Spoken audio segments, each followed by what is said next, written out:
നമസ്കാരം. യുദ്ധത്തിനായി ബില്യണുകൾ ചെലവഴിക്കുന്ന ലോകക്രമത്തിനെതിരെ ശക്തമായ ശബ്ദമായി ഉയർന്നിരിക്കുകയാണ് പോപ്പ് ഫ്രാൻസിസ്. അദ്ദേഹത്തിന്റെ വിമർശനം വെറും നൈതിക ഉപദേശം മാത്രമല്ല, മറിച്ച് ആഗോള രാഷ്ട്രീയത്തിന്റെ ആത്മാവിനെ തന്നെ ചോദ്യം ചെയ്യുന്ന ഒരു മുന്നറിയിപ്പാണ്. ലോകം പുരോഗതിയുടെ പേരിൽ മുന്നേറുമ്പോഴും യാഥാർത്ഥ്യത്തിൽ മനുഷ്യ വികസനത്തിനുള്ള വഴികൾ മറച്ച് യുദ്ധത്തിനും ആയുധങ്ങൾക്ക് മുൻഗണന നൽകുന്ന ഒരു അപകടകരമായ പ്രവണത ശക്തമാവുകയാണ്. ഇറാൻ യുദ്ധത്തിന്റെ പേരിൽ US പ്രസിഡന്റ് ഡൊണാൾഡ് ട്രംപുമായി നടത്തിയ വാക്പോരിന് പിന്നാലെ യുദ്ധങ്ങൾക്ക് ശതകോടിക്കണക്കിന് പണം ചെലവിടുന്ന നേതാക്കളെ രൂക്ഷമായി വിമർശിച്ചാണ് ലിയോ 14 മാർപ്പാപ്പ രംഗത്ത് വന്നിരിക്കുന്നത്. ഒരു പിടി നിഷ്ഠുരർ ലോകത്തെ നശിപ്പിക്കുകയാണ് എന്ന് പാപ്പ കുറ്റപ്പെടുത്തി. ദൈവനാമം സ്വന്തം നേട്ടത്തിനായി ഉപയോഗിക്കുന്നവരെയും അദ്ദേഹം വിമർശിച്ചു. ആഫ്രിക്കൻ രാജ്യമായ കാമറൂണിന്റെ വടക്കു പടിഞ്ഞാറുള്ള സംഘർഷ ബാധിത മേഖല സന്ദർശിക്കുകയായിരുന്നു അദ്ദേഹം. ചികിത്സയ്ക്കും വിദ്യാഭ്യാസത്തിനും പുനരുദ്ധാരണ പ്രവർത്തനത്തിനുമുള്ള വിഭവങ്ങൾ എവിടെയും കണ്ടെത്താനാകാത്തപ്പോൾ കൊല്ലുന്നതിനും നശിപ്പിക്കുന്നതിനുമായി കോടിക്കണക്കിന് ഡോളർ ചെലവഴിക്കുന്ന നേതാക്കളെ അദ്ദേഹം വിമർശിച്ചു. നശിപ്പിക്കാൻ ഒരു നിമിഷം മതിയെന്നും പുനർനിർമ്മിക്കാൻ ഒരു ജീവിതകാലം മുഴുവൻ മതിയാവില്ല എന്നുമുള്ള ശക്തമായ കാര്യമാണ് പാപ്പ ലോകത്തോട് വിളിച്ചു പറഞ്ഞത്. 10 വർഷത്തോളമായി തീവ്രവാദത്തിന്റെ പിടിയിലുള്ള കാമറൂൺ മേഖലയിലെ രക്തച്ചൊരിച്ചിലിനെ അദ്ദേഹം അപലപിച്ചു. ആഫ്രിക്കയിലെ 4 രാജ്യങ്ങളായി 11 ദിന സന്ദർശനത്തിലാണ് നിലവിൽ മാർപ്പാപ്പ. പോപ്പ് ചൂണ്ടിക്കാണിക്കുന്ന ഏറ്റവും വലിയ ആശങ്ക ഇതാണ്: രാജ്യങ്ങൾ അവരുടെ സമ്പത്ത് മനുഷ്യക്ഷേമത്തിനല്ല, മറിച്ച് നാശത്തിനായി വിനിയോഗിക്കുന്നു.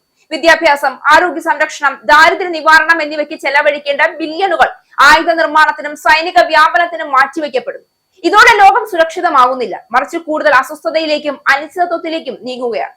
യുദ്ധം അവസാനിപ്പിക്കാൻ ശ്രമിക്കുന്നതിന് പകരം അത് നിലനിർത്താൻ ശ്രമിക്കുന്ന രാഷ്ട്രീയ ചിന്താഗതിയാണ് ഇന്ന് പല രാജ്യങ്ങളും നടത്തുന്നത്. ഈ സാഹചര്യത്തിൽ അമേരിക്കൻ പ്രസിഡന്റ് ഡൊണാൾഡ് ട്രംപ് സ്വീകരിക്കുന്ന നിലപാടുകൾ ഏറെ വിവാദങ്ങൾക്കിടയാകും. ശക്തി പ്രദർശനവും ആക്രമണാത്മക വിദേശ നയങ്ങളും അദ്ദേഹത്തിന്റെ രാഷ്ട്രീയ തന്ത്രത്തിന്റെ ഭാഗമായി മാറിക്കഴിഞ്ഞു. മധ്യപൂർവേഷ്യയിലെ സംഘർഷങ്ങളിൽ നിന്ന് ഇറാനെതിരായ ഉപരോധങ്ങളിലേക്കുള്ള നീക്കങ്ങൾ വരെ പലതും സമാധാനത്തിനേക്കാൾ രാഷ്ട്രീയ നേട്ടം ലക്ഷ്യമിടുന്നതായി വിമർശകർ തന്നെ ചൂണ്ടിക്കാണിക്കുന്നുണ്ട്.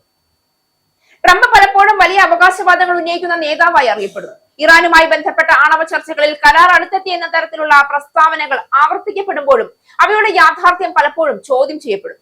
ചിലപ്പോൾ ഈ അവകാശവാദങ്ങൾ പിന്നീട് തള്ളിക്കളയപ്പെടുകയും അന്താരാഷ്ട്ര തലത്തിൽ ആശയക്കുഴപ്പം സൃഷ്ടിക്കുകയും ചെയ്യുന്നു.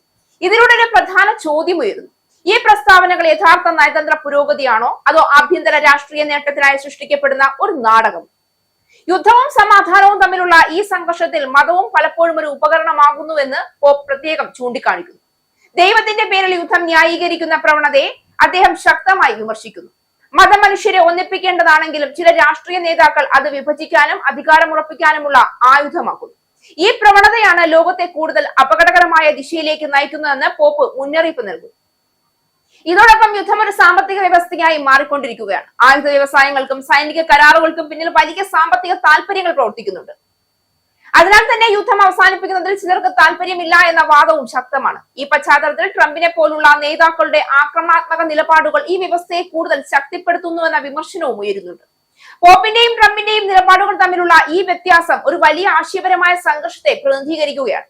ഒരു വശത്ത് സമാധാനവും മനുഷ്യാവകാശങ്ങളും മുൻനിർത്തുന്ന ഒരു നൈതിക സമീപനം, മറുവശത്ത് ശക്തിയും നിയന്ത്രണവും മുൻനിർത്തുന്ന ഒരു രാഷ്ട്രീയ സമീപനം. ഈ 2 വഴികളിൽ ഏതാണ് ലോകം തിരഞ്ഞെടുക്കേണ്ടത് എന്നതാണ് ഇന്നത്തെ ഏറ്റവും പ്രധാനപ്പെട്ട ചോദ്യം. പോപ്പിന്റെ സന്ദേശം വളരെ വ്യക്തമാണ്: നശിപ്പിക്കാൻ ഒരു നിമിഷം മതിയാകും, പക്ഷേ പുനർനിർമ്മിക്കാൻ തലമുറകൾ വേണ്ടിവരും. അതിനാൽ തന്നെ യുദ്ധത്തിന്റെ വഴിയിലേക്ക് ലോകം വീണ്ടും നീങ്ങുമ്പോൾ അതിന്റെ ദൂരവ്യാപകമായ പ്രത്യാഘാതങ്ങളെ കുറിച്ച് ആലോചിക്കേണ്ടത് അത്യാവശ്യമാണ്. രാഷ്ട്രീയ നേട്ടങ്ങൾക്കായി സത്യത്തെ വളച്ചൊടിക്കുന്നതും യുദ്ധത്തെ പ്രോത്സാഹിപ്പിക്കുന്നതും താൽക്കാലികമായി വിജയമാകാമെങ്കിലും അതിന്റെ ദീർഘകാല പ്രതിഫലങ്ങൾ മനുഷ്യരാശിക്ക് ഗുരുതരമായ തിരിച്ചടിയാകും.